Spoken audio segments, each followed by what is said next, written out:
Welcome to my YouTube channel. നമ്മൾ ഇന്നിവിടെ നോക്കാൻ പോകുന്നത് വർക്ക് ടു കണക്ട് സ്കോളർഷിപ്പ് എങ്ങനെ അപ്ലൈ ചെയ്യാമെന്നുള്ളതാണ്. എംപ്ലോയ്മെൻറ്റ് കേരള GOV.in എന്ന വെബ്സൈറ്റിലൂടെയാണ് നമ്മൾ ഇത് അപ്ലൈ ചെയ്യേണ്ടത്. ആദ്യം തന്നെ നമ്മൾ ഈ സൈറ്റ് ഓപ്പൺ ചെയ്യുക. അതിലേക്ക് ചെല്ലുമ്പോഴേക്കും നമുക്ക് chief minister connect to work scholarship എന്നൊരു ബട്ടൺ കാണാം. അതിൽ അപ്ലൈ നൗ എന്ന് നമ്മൾ ജസ്റ്റ് ക്ലിക്ക് ചെയ്ത് കൊടുക്കുക. അതിനുശേഷം നമ്മൾ പോകുന്നത് കുറേ ഇൻസ്ട്രക്ഷൻസിലേക്കായിരിക്കും. ആ ഇൻസ്ട്രക്ഷൻസ് എല്ലാം നമ്മൾ നന്നായിട്ട് വായിച്ച് നോക്കണം. പിന്നെ ഞാനിവിടെ ചെയ്തതെന്ന് വെച്ച് കഴിഞ്ഞാൽ എല്ലാ ഡോക്യുമെൻസും എല്ലാം റെഡിയാക്കിയതിന് ശേഷമാണ് അപ്ലൈ ചെയ്യാനായിട്ട് പോയത്. കാരണം നമുക്ക് ആവശ്യമായിട്ടുള്ള ഒരു 9 ഡോക്യുമെൻറ്റ്സ് ഉണ്ട്. അപ്പോൾ അത് നമ്മൾ റെഡിയാക്കി വെച്ചതിന് ശേഷം അപ്ലൈ ചെയ്യാൻ നോക്കുക. ഇൻസ്ട്രക്ഷൻസ് എല്ലാം വായിച്ച് നോക്കി നമ്മളതിൽ ഇൻസ്ട്രക്ഷനെല്ലാം വായിച്ച് നോക്കി ഓക്കെ ആണെങ്കിൽ നമ്മൾ എത്ര ഡോക്യുമെൻറ്റ്സ് ഉണ്ടെന്ന് അവർ പറയുന്നുണ്ട്. അതായത് നമ്മുടെ ഫോട്ടോ വേണം, സിഗ്നേച്ചർ വേണം, ഇൻകം സർട്ടിഫിക്കറ്റ് വേണം, ബാങ്ക് പാസ്ബുക്കിൻ്റെ ഫ്രണ്ട് പേജ് വേണം, ആധാർ, അതായത് അഡ്രസ് പ്രൂഫിന് നമുക്ക് ആധാർ യൂസ് ചെയ്യാം, ഡേറ്റ് ഓഫ് ബർത്തിന് നമുക്ക് SSLC ബുക്കിൻ്റെ ഫ്രണ്ട് പേജ് നമുക്ക് യൂസ് ചെയ്യാം. അപ്പം അങ്ങനെയുള്ള ഡോക്യുമെൻറ്റ്സ് എല്ലാം സെറ്റ് ചെയ്ത് വെക്കുക. പിന്നെ PSC ആണെങ്കിലും മറ്റ് കോമ്പറ്റേറ്റീവ് എക്സാമിന് പ്രിപ്പയർ ചെയ്ത് നമ്മൾ അപ്ലൈ ചെയ്യുമല്ലോ, എക്സാമിന് അപ്ലൈ ചെയ്ത ഹോൾ ടിക്കറ്റ് അല്ല, നമ്മുടെ ആപ്ലിക്കേഷൻ ഫോം, അതിൻ്റെ പ്രിൻ്റ് ഔട്ടും കൂടെ സെറ്റ് ചെയ്ത് വെക്കാം. പിന്നെ ഇതിൽ മെയിനായിട്ടുള്ളൊരു കാര്യം എന്ന് പറയുന്നത് ഈ ഫയലെല്ലാം PDF ആണെങ്കിലും നമ്മുടെ ഫോട്ടോസും സിഗ്നേച്ചറും ഫോട്ടോയും എല്ലാം 100 KB താഴെ ആയിരിക്കണം. അപ്പം ഇത് നമ്മൾ സെറ്റ് ചെയ്തതിന് ശേഷം മാത്രം നമ്മൾ പോവുക. ഇല്ലെങ്കിൽ ഇതിൻ്റെ അകത്തോട്ട് അപ്ലോഡ് ചെയ്യാനായിട്ട് നോക്കുമ്പോഴേക്കും നമുക്ക് പറ്റണമെന്നില്ല. അതുകൊണ്ട് തന്നെ 100 KB താഴെ ആക്കി വേണം ഫയൽ സെറ്റ് ചെയ്തതിന് ശേഷം അപ്ലൈ ചെയ്യാൻ ശ്രദ്ധിക്കുക.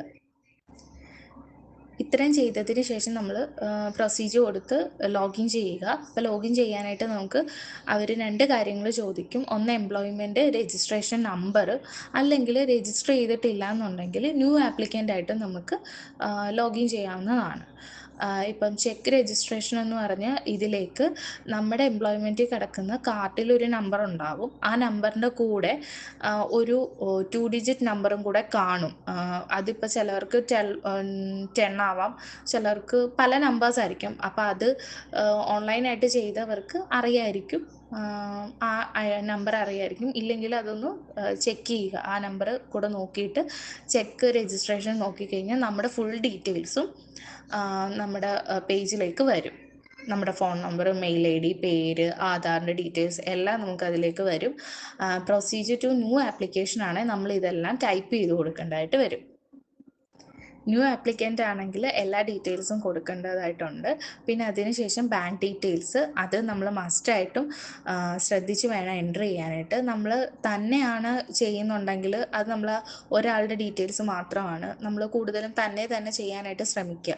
കാരണം നമ്മുടെ ഡീറ്റെയിൽസ് ആണ്. എന്തെങ്കിലും എറർ സംഭവിച്ചാലും നമ്മൾ ആ എറർ സംഭവിക്കാതിരിക്കാൻ വേണ്ടി മാക്സിമം ശ്രദ്ധിക്കും. ഇപ്പോൾ കഫേ അതുപോലുള്ളിടത്ത് ചെല്ലുമ്പോൾ അവർക്ക് അതിൻ്റേതായ തിരക്ക് കാണും. എന്തെങ്കിലും ഒരു നമ്പർ പോയി കഴിഞ്ഞാൽ നമുക്ക് കിട്ടാതെ വരും. അതുകൊണ്ട് നമ്മൾ ശ്രദ്ധിച്ച് നമ്മൾ തന്നെ ചെയ്യാനായിട്ട് ശ്രമിക്കുക. പിന്നെ ബാങ്കിൻ്റെ ഡീറ്റെയിൽസ് നമ്മൾ ശ്രദ്ധിച്ച് വേണം ചെയ്യാനായിട്ട്. ഒരു നമ്പർ പോലും മാറാനായിട്ട് പാടില്ല. പിന്നെ അവർ ഇമ്പോർട്ടൻ്റ് ആയിട്ടൊരു ഇൻസ്ട്രക്ഷൻസ് പറയുന്നുണ്ട്. ഇതുപോലെ 100 KB താഴെ ആവണം എന്നുള്ളൊരു മസ്റ്റായിട്ടുള്ളൊരു കാര്യം അവർ പറയുന്നുണ്ട്. അത് വായിച്ച് നോക്കിയതിന് ശേഷം നമ്മൾ ഓക്കെ കൊടുക്കുക. ഇത് ഇത്രയും ചെയ്ത എല്ലാ ഡീറ്റെയിൽസും കഴിയുമ്പം you have successfully update your profile എന്ന് നമുക്കൊരു മെസ്സേജ് വരും. അപ്പോൾ അതിൽ നമ്മുടെ പേരും നമ്മുടെ ഫോൺ നമ്പറും മെയിൽ IDയും ഒരു ടെമ്പററി രജിസ്ട്രേഷൻ നമ്പർ, ഒരു ആപ്ലിക്കേഷൻ നമ്പർ നമുക്ക് കിട്ടും. അതിനുശേഷം നമ്മൾ ചെയ്യേണ്ടത് അപ്ലോഡ് ഫോർ റിക്വയർഡ് ഡോക്യുമെൻറ്റ്സ് എന്ന് പറഞ്ഞുകൊണ്ട് അതിലാണ് ഈ 9 ഫയലോളം നമ്മൾ അതിൽ അപ്ലോഡ് ചെയ്യേണ്ടതായിട്ടുണ്ട്. അതിൽ 100 KB ആണെങ്കിൽ മാത്രമേ ആ വാലിഡിറ്റി കാണിക്കുകയുള്ളൂ.